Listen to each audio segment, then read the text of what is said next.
When you think of the Luftwaffe, what do you see?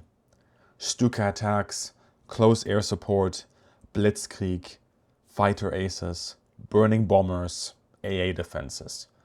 These are some of the popular image we have of the Luftwaffe, but how accurate are they? In this new series, I will research and discuss the Luftwaffe, from the famous big operations like the Battle of Britain, the airlift to Stalingrad and the defense of the Reich, to the propaganda, the ideology, the war economy, the war crimes, and the individual pilots and aircraft. How did the Luftwaffe fight during World War II? What did it do well? What did it do poorly? The reality is different to that popular image we have, but in this series I will leave behind the old myths and tropes and dive headfirst into the source material to discuss the true face of the Luftwaffe. This is the Luftwaffe at War.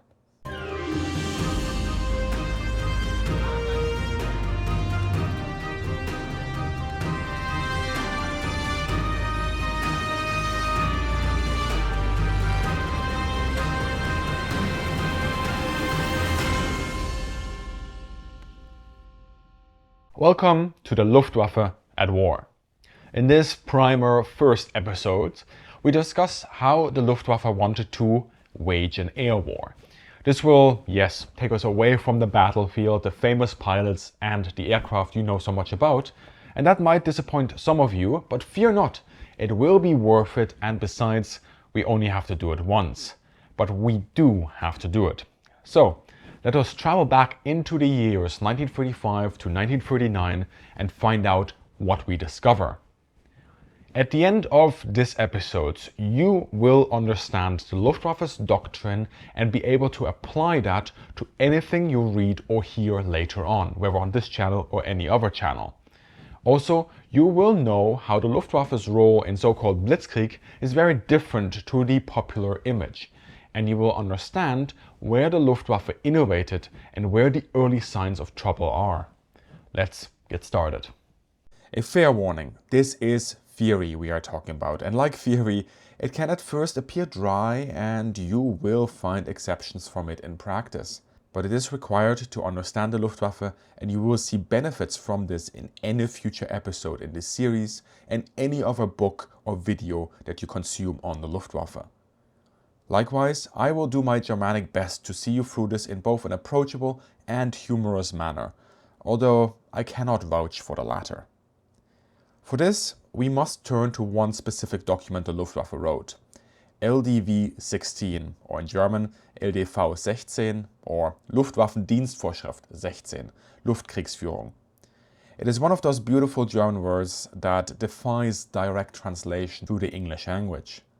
One could say Luftkriegsführung stands for Air Warfare Management or Air Warfare Principles, or better really, Guidelines for the Conduct of Air Warfare. In this episode, I will refer to it as Manual 16, as any other title is either too clunky, too long, too German, or all three. Trust me, I really tried on this. But never mind the title, what does it say? Now, it is doctrine, so we will not find any detailed explanations on how a campaign is to be run. Rather, over 80 pages and 260 paragraphs, this document presents an overarching principle and consideration for the operational conduct of the Luftwaffe. Condensing these points is not easy, as they naturally touch on everything that is air warfare related. Today, I will focus on the main points found in paragraph 9 to 12. Which build on each other. First, paragraph 9 sets out the task of the overall armed forces, the Wehrmacht. This is to break the will of the enemy. The will is manifested through the enemy's military, thus to break the enemy's army, air force and navy is the primary goal of the German Wehrmacht, the German armed forces. Students of Clausewitz will immediately spot conceptual parallels here. And then we get to paragraph 10, and here it becomes interesting for the Luftwaffe. I will quote verbatim here with my own translation. Quote, "The task of the Luftwaffe is to serve this goal by waging war in the air as part of an overall war effort." End quote. Remember these key words, overall war effort. They will be important very soon. Now for this, the Luftwaffe is attributed 3 overarching missions. First, engage and destroy the enemy air force. Second, support the army or navy operations. And third, strike both the centers of power, so-called Kraftquellen, of the enemy military and its linkages to the front line. This last point requires inspection, as it is critical to understand what we see the Luftwaffe do from arguably 1939 to 1943. The German word Kraftquellen, literally power wells, is a contender for hour-long academic discussions on what it actually means. Ain't nobody got time for that. So I tend to go with a descriptive translation: the points of origin of military power. Not pretty, but it does the job for now. Now immediately our mind starts to drift to industry, producing the weapons and the supplies an enemy armed force needs. Now you might ask, wait, the Germans wanted to launch a strategic air campaign? Really? But it's always said they were doing close air support in Blitzkrieg. My dear friends, here lies one of the main problems plaguing our present understanding of the Luftwaffe. It is one I find repeated in history books or documentaries that have not turned to the actual source material, and if they have, they just did not understand it. Because perhaps they didn't speak German.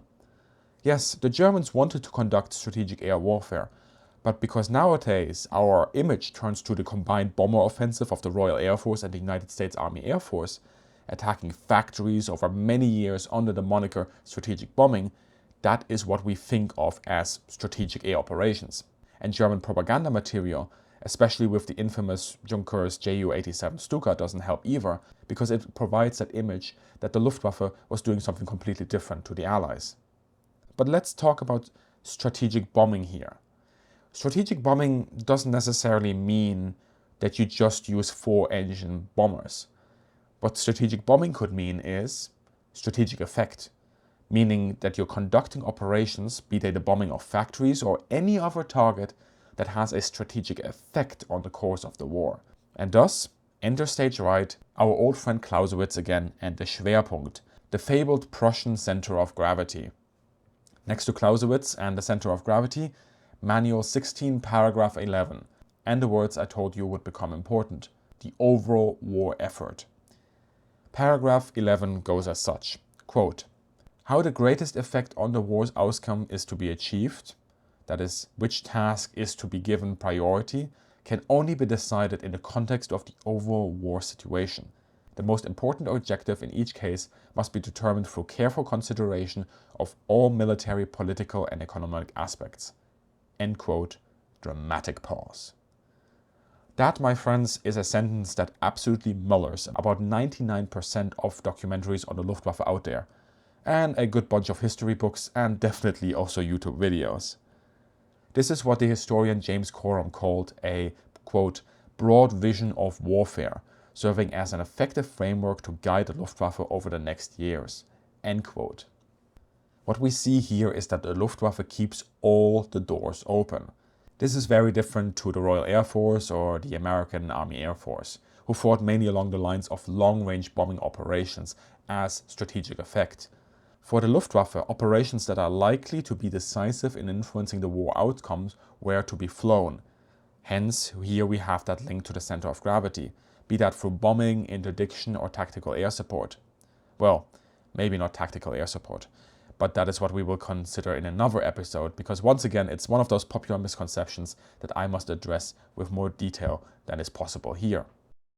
Now, the Luftwaffe, the way it has laid out these things, shows a very flexible approach. It allows the Luftwaffe to conduct operations on its own or in conjunction with the army or navy. Was that revolutionary? Well, no in academic terms, but yes in practice. To a point. The historian Edward Homze argued that Luftwaffe doctrine was basically a summary of all air war theories out there at the time, without committing to any of them. And overall, I would agree. And Homze makes a very astute observation, saying that Manual 16 at the start of the war merely reflected the state of the Luftwaffe as being a force equipped for short continental campaigns. As combat experience was gained, this preliminary guideline was to be refined and adjusted. So this was not a document coming from left field, but one that was authored by military theorists and thinkers that understood the strengths and limitations of the Luftwaffe in the 1930s, and back then still had to hedge their bets. In practice, this non-committal approach permitted the Luftwaffe to innovate operationally and tactically at a very high pace. We see this especially during the early campaigns against Poland, France, and the Soviet Union. This flexibility translated to an operational focus on supporting the army in decisive operations. Much more so, mind you, than the Luftwaffe anticipated at the time when it wrote this document in the mid-1930s. In practice, this gave the Luftwaffe the conceptual tool to concentrate combat mass on a small area and outsortie and outbomb their adversary. This is its call to infamy in the first years of World War II, but it is also a contributing reason as to why the Luftwaffe, as the years go by, appears to be more and more lost in trying to do everything and eventually succeeding at nothing. So, let's sum up what we have learned before we go on. To achieve victory, the German Wehrmacht was meant to break the will of the adversary nation, embodied mainly through the adversary's military. As part of the Wehrmacht, the Luftwaffe was to combat the enemy air force and achieve control of the air, strategically, operationally and/or tactically, and conduct operations that appear decisive to the war's conclusion, as well as combating the points of origins of military power. Now, it's this last point that I have not yet expanded upon, as it provides the perfect segue to some upcoming episodes. And talking of future episodes, my research, including all archive trips, are supported by Patreons and channel members. Supporters get upcoming episodes early, can vote on topics, and have priority access to Q&As. And you can get all these bonuses by signing up on patreon.com/milavhistory or via YouTube memberships on military aviation history. And thanks for Per and Gabo, who recently signed up. So, what are these points of origin of military power? Kraftquellen. Yes, that is way too German to translate, but let's remind ourselves what we're talking about. What are meant here are the origins of power, of military power, and its linkages that run from these points to the front lines. Thus, this can be industry, but Germany planned for short, decisive military campaigns, the types that this Germanic region of Europe always had to conduct. Consider the campaigns of Prussia in the Unification Wars, or those of Frederick the Great, or even those of the German emperors of the Holy Roman Empire during the late medieval period or during the Renaissance, or even going back further than that, the Germanic tribal incursions against Rome. Being at the center of Europe means Germany could strike everyone, but it also meant that it could be hit from everyone, and thus it is better to conclude a campaign fast and decisively, lest that Germany, or the tribe, or kingdom, or whatever was in place back then, is beset from all sides. The Luftwaffe here was meant to identify targets that generate this military power. Industry is a part of that, but in order to stop production, you have to hit factories and keep hitting them. This takes enormous resources Germany did not have at the time. And also, any effect on reduced production is actually only likely to materialize after some weeks or even months, as stockpiles are emptied and the adversary needs new stuff to keep going. And that takes too long for the Germans. And besides, we see during World War II that even the combined bomber offensive of the Allies with thousands of bombers did not fully stop production in Germany. The Luftwaffe instead considers the whole spectrum of targets from industry to the operational area. That includes infrastructure, stockpiles, assembly areas, headquarters, command lines, communication centers, artillery positions, and more.